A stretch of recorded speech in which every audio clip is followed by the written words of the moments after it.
Welcome to the fucking Bluff Creek Chronicles, day 3. A bear shit in our camp last night. Paul and I decided to see if we could harvest some fire starter shit out of this fallen tree. The base of a dead pine tree will yield an amazing fire starter called fatwood. Not to be confused with what happens when a dude wakes up in the morning. Dicks aren't very flammable. Don't be a dumbass. But this isn't a pine, so we did experiments and shit. Science that involves burning shit is, it's more fun. So this fatwood here sucks. Want to suck my fatwood? Shit, I've already been out here too long. Anyway, tree resin is generally flammable as fuck. See, that pure sap there burns fine. Now, if you haven't already watched day 1 and 2, then it's fine. They were shit shows anyway. The tiki-taki already took day 2 down for now. But I'll catch you up. 5 intrepid motherfuckers came way out to Bluff Creek to find and honk a Sasquatch boob. Then day 1, I fucked up my lower back, bulged a disc because I'm old and fat. So there you go, you're all caught up. Let's check our camp trap camera here. Speaking of old fat guys, there's me doing a video of myself doing a whoa, I almost fell into an alternate fucking dimension there. I don't want to get sucked into some fucked up dimension where I have dicks growing out of my palms or some shit. Wait, do I though? Imagine an alternate universe where genitals grow on hands. Everybody'd be just fucking high-fiving like a motherfucker all. Hello there, my lady. High five. Well, that got weird fast. Anyway, check out this fucking bobcat mama that walked into camp last night, right towards the camera. I know it's a mama because there's its little fucking cub. See the glowing eyes on the right? And then, boinkity boink boink, there it goes. And there's mama's ass, no tail, hence bobcat. You might say I'm a fucking Bigfoot, size 15 anyway. You know what they say about guys with big feet, right? They grow dicks out of their palms. Just kidding, they fuck up their backs. Anywho. Alright, let's go set another trap cam. Now, Nicholas and I set up trap cams all over the place. You know, deep in the forest, inside your toilet bowl, like that. Anyway, we've learned a lot through trial and error, so I'm going to pass some on. Okay, find north. If it's noon, hold your fucking phone up and find your shadow. It's basically north. Or carry a goddamn compass.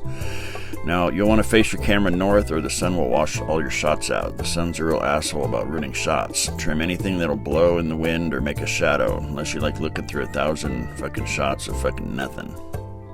It really is worth taking the time to do this shit right.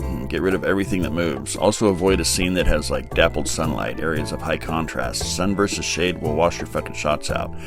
Better to have all sun or all shade, but not a mix. Don't be a dumbass.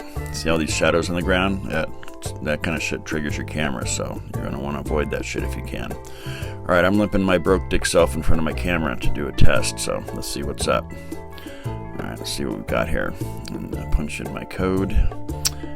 Yep, there's that broke dick motherfucker there. Alright, well, sometimes you can't avoid shit moving in the wind or the sun creating shadows, so you can always lower the sensitivity. If you're really fucking keen on catching everything and don't mind looking through hundreds of shots, do high sensitivity, but my thought on that is, fuck that.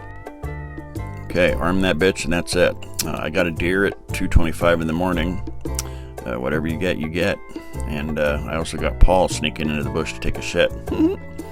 These folks here showed up to spread the ashes of a famous Sasquatch hunter into Notice Creek. And then these dumbasses... Oh wait, that's us.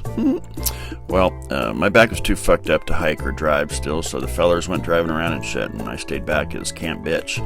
I don't mind, I like to be alone, and being by yourself at camp way the fuck out here as such, as we were, is a peaceful fucking deal, and I'm good at being by myself, and so I decided to make fucking snacks. Heirloom tomatoes and balsamic glaze is the fucking shit. Plus, we're doing a science experiment involving tomatoes and shitting. See day fucking 2's episode, or don't, I'm not the fucking boss of you. God damn, that shit's good. Well, I'm camp bitch because I'm a broke dick, so I prepared food for the boys, and I busted out the watermelon. And, of course, I carved it into a dick. I mean, if you're already cutting watermelon, why wouldn't you carve it into a dick? Duh. But what I really wanted to show you was this chili lime shit here. I get it at Trader Joe's. It seems like an unlikely pairing to sprinkle it on watermelon, but for fucking realsies, it's the shit. Well, the guys came back for a minute to drop off wild onions they foraged at Onion Lake. Go figure. So I stuffed them with tomatoes real quick and then limped down to the river and soaked that shit in. This place is fucking magic, and despite my pain, I found some peace and listened to the tale that the river had to tell, which was basically, suck it up, bitch. Then I noticed this weird wooden butt plug thing carved here. Evidence of Sasquatch pleasuring itself? Perhaps. This bug tried to pleasure itself but the girth obviously was its demise. I know. Hey, it's fucking possible. Whatever. I got dinner ready. Spaghetti and meatballs. Simple comfort food. And I threw in the wild foraged onions because fucking yum, that's why. Now, if you're going to cook shit in the woods, you want to use a ridiculously big knife because, you know, it fucking looks cool, apparently. Threw in extra tomatoes, too, because what the fuck else do I have to do? Here's a treat we're talking about, though. Slice up some zucchini and squash long ways, and then, wait. Something's missing here. Oh yeah, I need a fucking JMO shot. The hills are alive with the sound of JMO. Alright, enough fucking around. So, spray them with olive oil and then sprinkle some good shit on them. And then I put nutritional yeast on it. I love this shit. It tastes like cowless cheese or some shit. I tried to create a portal into another dimension with watermelon rinds, but I just made myself dizzy, so I just made a fucking game out of it instead. Miss. And miss. And bam, fucking nailed it. Watermelon Olympics, here I fucking come. Now what do I do? Oh yeah, I'm making dinner and shit. Maybe I'll have a woodland disco party of one. I know. Who doesn't bring a disco ball camping? Duh.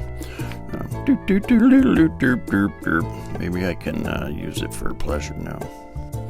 Anyway, the day wore on, and are you tired of watching me do dumb shit by myself yet? Fuck.